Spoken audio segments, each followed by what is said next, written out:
Welcome. I'm Sunny Hatch.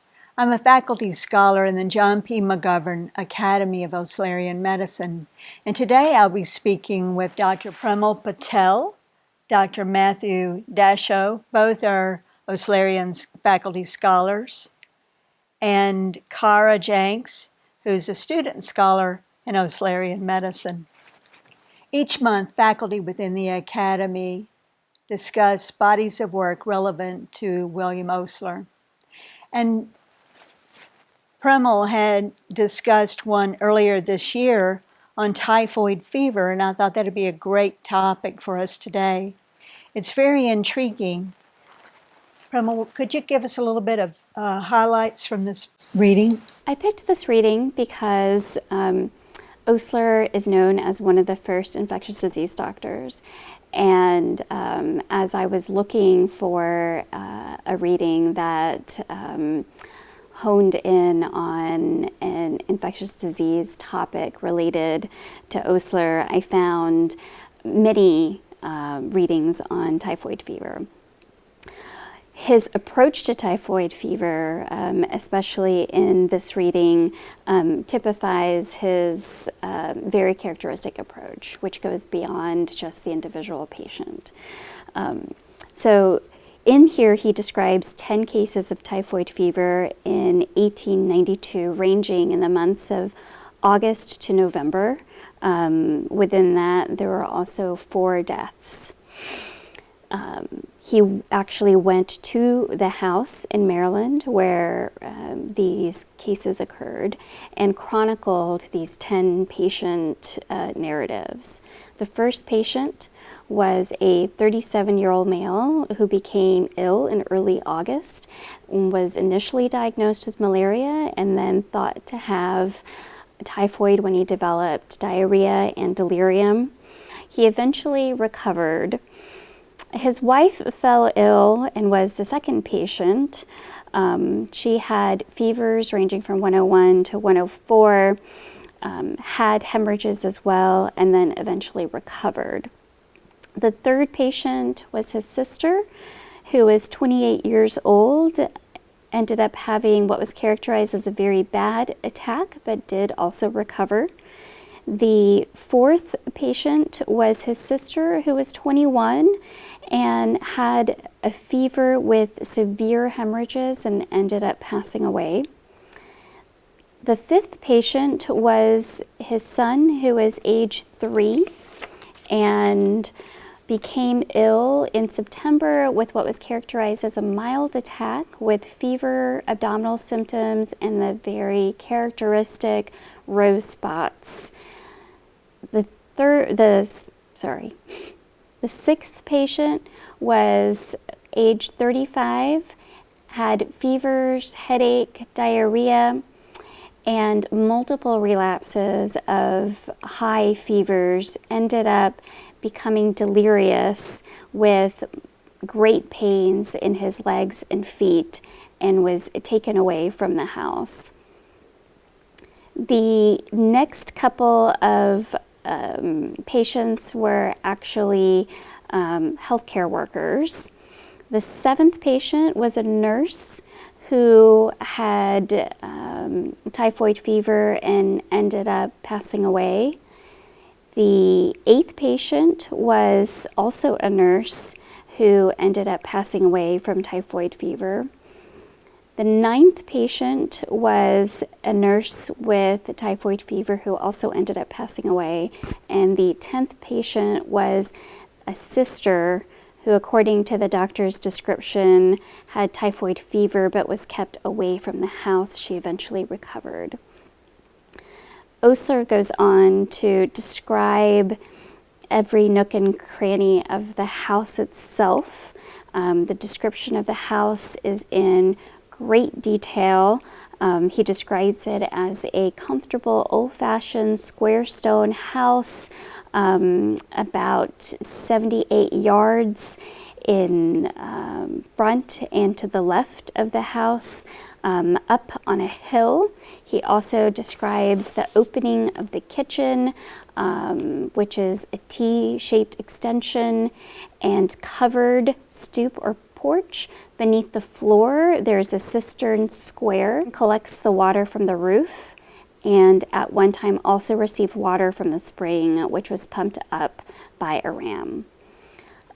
Behind the kitchen, there's a wood shed, and he goes on to describe the surmises that the source of the infection, this epidemic, is difficult to trace. One thing that he thinks is certain is that the spring water was not at fault, since living close by and using that water freely was the family of the tenant, and every member of which escaped. He did think that other alternatives, which was the other water supply, food supplies, kitchen utensils, and the cistern being contaminated, could be likely causes. So he was very much a Sherlock Holmes of medicine, attempting to go beyond just looking at the patient in front of him, but also looking at the mechanics of the house, the entire family, all of the people that came into contact with the family and the people who were infected with typhoid. It's intriguing, isn't it, how he put it all together? Carl, what can you tell us today about the body of knowledge regarding typhoid fever? It's also called enteric fever, I understand. Right. So, as we know now, this epidemic of typhoid fever was caused by Salmonella enterica, which has a few subtypes, including the Salmonella typhi and also the paratyphi types as well. And the main way that people get this bacteria and have problems with it is by having a poor sanitation process of water and food. And so we know it as a waterborne pathogen, as well as it's another significant problem that can, as we've talked about with Dr. Patel, that it can cause death in patients, and that's due to a lot of the symptoms that it causes, which includes a very bloody hemorrhagic diarrhea, as well as other hemorrhages and problems with your liver and spleen. Patients might kind of come into you initially having like headache, diarrhea, some fever, and then you also can kind of track their lab trends as well, like looking at their white blood cell count, which will usually be elevated. And there's a lot of times anemia too, because of just how much hemorrhaging these patients have from the bacteria.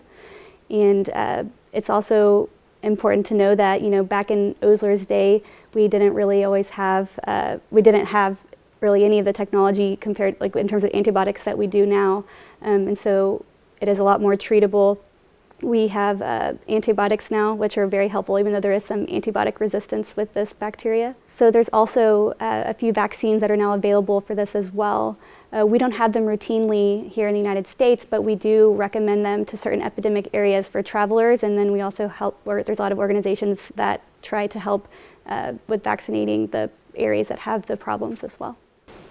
You know what was interesting to me is thinking about that case, and that he recognized, you know, even in 1892, William Osler recognized the syndromic overlap between malaria and typhoid. Mm-hmm.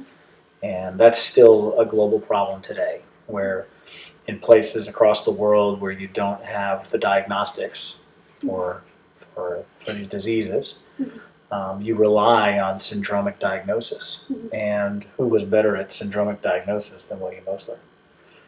So it's amazing to me how much we can learn by reading his clinical approach to these diseases, which are syndromically overlapping. Mm-hmm. And that sometimes if we know a little bit about disease epidemiology, mm-hmm. and we know a little bit about physical diagnosis, we actually don't need tons and tons of high technology tests. Mm-hmm. So he still continues to teach us today. Mm-hmm.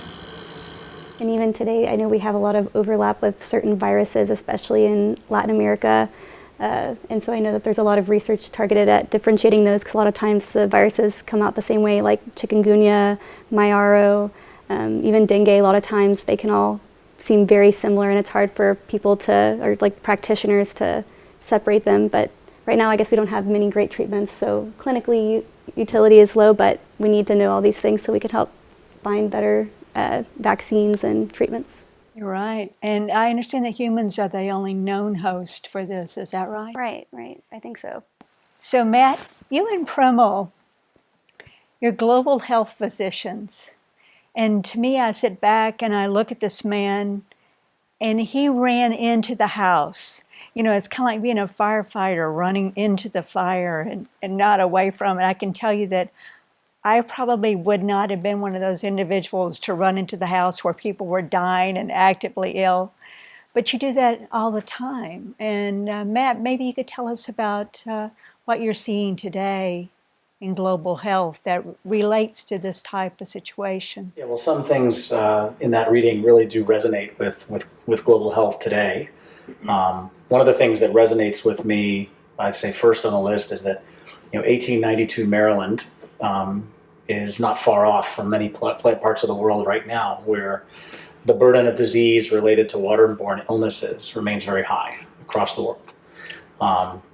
If we're speaking of Salmonella typhi and paratyphi specifically, we're talking about anywhere from 10 to 20 million cases per year. Where treated, case fatality is under 1%, but if left untreated, anywhere from 10 to 20% can die if left untreated. So it remains a very big global health problem. If you think about water as maybe one of the most abundant substances on the planet, to see across the world that so many diseases are still caused by issues with water sanitation and water management, I think it's pretty humbling. We think about what kind of advances took place in this country to be able to address water sanitation. It required a lot of government infrastructure, funding, public works projects, huge amount of effort. And still, even in the United States, we have endemic transmission of waterborne pathogens. So it's not perfect. But in the places I work, namely in the Caribbean and in certain parts of sub-Saharan Africa and Latin America, these are endemic diseases that are a reality, a day-to-day reality for many folks in the world. The other issue that resonates with me from that reading is thinking about the structural inequities that drive that disease to emerge. Usually, waterborne diseases, salmonella, thinking of cholera as well, those are diseases of poverty. So these are diseases that disproportionately affect people in the world that are lower resource settings, rural areas, those that don't have the same kind of penetration of resources from the state or from industry. So many times waterborne diseases are a sign of global inequity as well. So I think that's something we have to pay attention to. The fourth and final thing I think that as Premal was reading that stood out to me from a global health perspective is the vulnerability of health workers to any kind of infectious pathogens. We see it in modern global health in terms of HIV, hepatitis C, and TB exposure. In places where patients are kept close together, these diseases can spread very quickly, and health workers are not immune.